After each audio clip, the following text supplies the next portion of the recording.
It's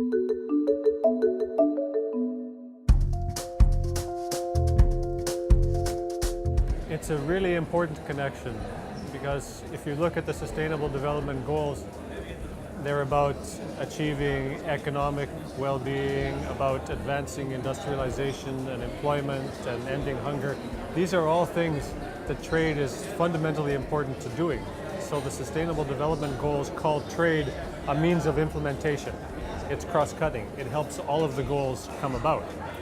But also within the Sustainable Development Goals, you have a number of goals related to strictly environmental objectives, dealing with climate change, changing the way we produce and consume goods, dealing with biodiversity loss and desertification. So because it's a holistic set of goals, it means you need to achieve it all at the same time. So when trade is used as a means to achieve economic well-being, ending poverty, ending hunger, it has to do so in a way that respects the environmental goals. So the relationship between trade and environment is centrally important in the Sustainable Development Goals.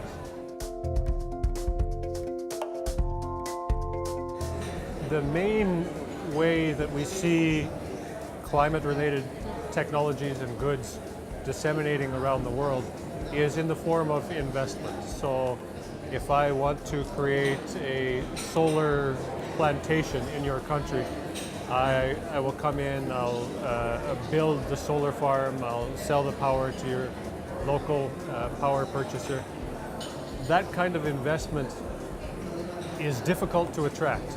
This is a challenge, not just green investment, but investment everywhere. Every country in the world is trying to attract more foreign direct investment of this kind, right? And it's not easy to do. So with green investment, just the same as normal investment, it's about creating the right rules, regulations, the investment environment at the national level that allows it to come in, but also about managing the investment when it comes in to be sure it's sustainable investment, it's investment in the right kind of items. Yeah. So it's not fundamentally different than the same kind of challenge that you face in the context of normal foreign investment.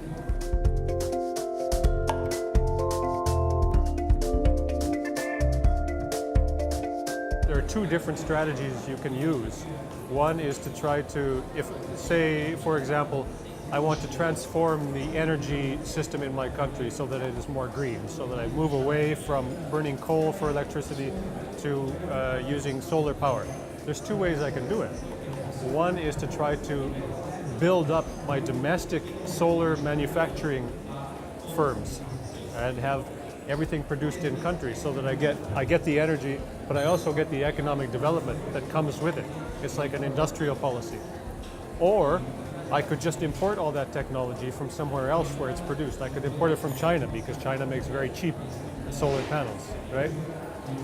The crucial question is, how do I decide which of these to do?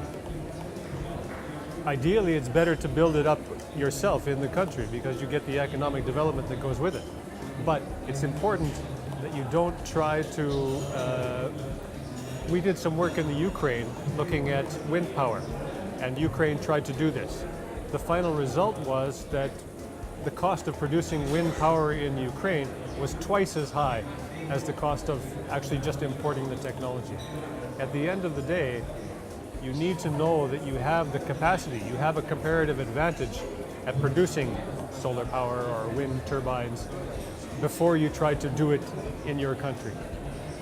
And this is no different than the classic exercise of industrial policy that we've all pursued for the last 50 years. You need to be conscious of a government whether it makes sense to try to protect that infant industry at home or whether it's better just to import the goods.